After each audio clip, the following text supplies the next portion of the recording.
નમસ્કાર વિદ્યાર્થી મિત્રો.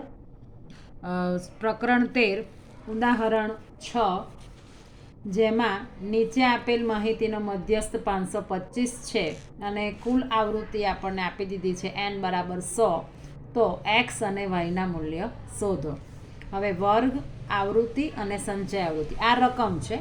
હવે આપણે મધ્યસ્થ આપી દીધો છે. આપણે આ ખૂટતી આવૃત્તિ x અને y જે છે, x અને y એના મૂલ્ય આપણે શોધવાના છે. દાખલાની શરૂઆત કરીએ.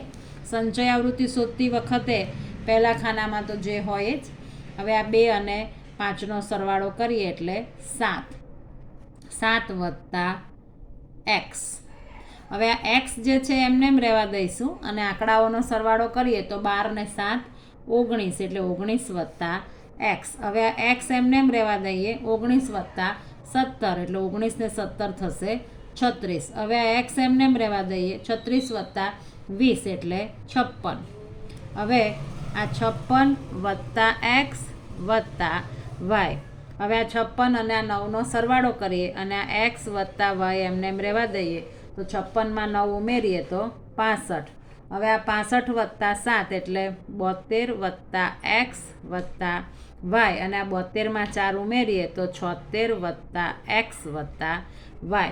હવે અહીંયા આપણને આ છેલ્લે જે મળ્યું તો આપણે અહીંયા લખીએ કે 76 વત્તા x વત્તા y. હવે કુલ આવૃત્તિ આપણને રકમમાં 100 આપેલી છે, તો આપણે આ 76ને આ બાજુ લઈ જઈએ તો x વત્તા y બરાબર 100 ઓછા 76, અને 100માંથી 76 જાય તો આપણને મળે 24. આને આપણે પરિણામ 1 આપીએ. જ્યારે x અને yની કિંમત મળશે તો આપણે આમાં મૂકીશું. હવે દાખલાની શરૂઆત કરીએ તો અહીંયા n બરાબર 100 છે, તો n/2 એટલે 100 ભાગ્યા 2 એટલે 50. હવે આપણે જ્યારે દાખલામાં મધ્યસ્થ શોધવાનો હોય છે તો આપણે 50થી તરત મોટી સંચય આવૃત્તિ જે ખાનામાં હોય અને એના વર્ગને મધ્યસ્થ વર્ગ લેતા હોઈએ છીએ. પણ આ દાખલાની અંદર આપણને મધ્યસ્થ રકમમાં આપી દીધો છે 525. તો 525 જે વર્ગ અંતરાલમાં સમાવેશ થાય એને મધ્યસ્થ વર્ગ કહેવાય. તો આપણને ખ્યાલ આવે છે કે 500 થી 600ની વચ્ચે આ 525નો સમાવેશ થાય. એટલે આપણે અહીંયા લખીએ કે અહીં મધ્યસ્થ 525 છે, માટે મધ્યસ્થ વર્ગ 500 થી 600 થાય. હવે આપણે જાણીએ છીએ કે જે મધ્યસ્થ વર્ગ હોય એની જે અધસીમા છે એને આપણે L કહીશું. એની જે આવૃત્તિ છે એને આપણે F કહીશું, અને એના આગળના વર્ગની જે સંચય આવૃત્તિ છે એને આપણે CF કહીશું.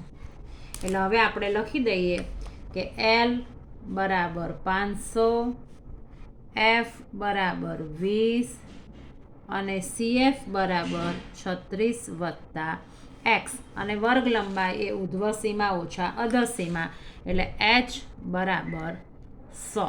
હવે આપણી પાસે મધ્યસ્થનું સૂત્ર છે m બરાબર L પ્લસ કૌંસ અને h n/2 માઇનસ CF છેદમાં f. હવે આપણને મધ્યસ્થ આપી દીધો છે 525. Lની કિંમત છે 500, એટલે જ્યાં L હોય ત્યાં મૂકીએ 500. n/2 છે 50. CFની કિંમત આપણે કૌંસમાં મૂકીએ. f છે 20 અને વર્ગ લંબાઈ છે 100. હવે આ 500ને આપણે આ બાજુ લઈ જઈએ તો 525 ઓછા 500. હવે આ 50 આ કૌંસ છોડીએ એટલે ઓછા 36, અને અંદર પ્લસના થઈ જશે માઇનસ. હવે અહીંયા આ મીંડું ગયું છેદમાં 2, અને અહીંયા 5 દુ 10, એટલે અહીંયા આ 2 ગયા. હવે 525માંથી 500 જાય એટલે અહીંયા વધે 25.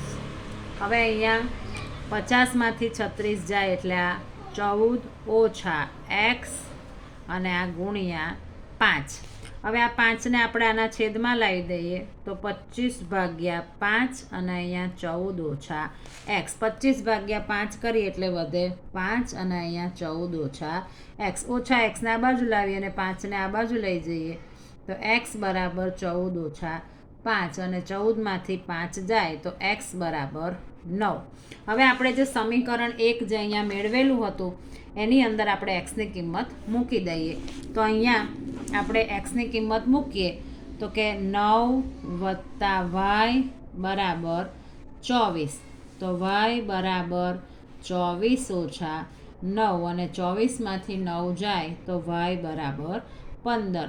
તો આપણને x બરાબર મળ્યું 9 અને y બરાબર મળ્યું 15. વિડીયો ગમે તો લાઈક અને સબસ્ક્રાઈબ જરૂર કરજો. Thank you.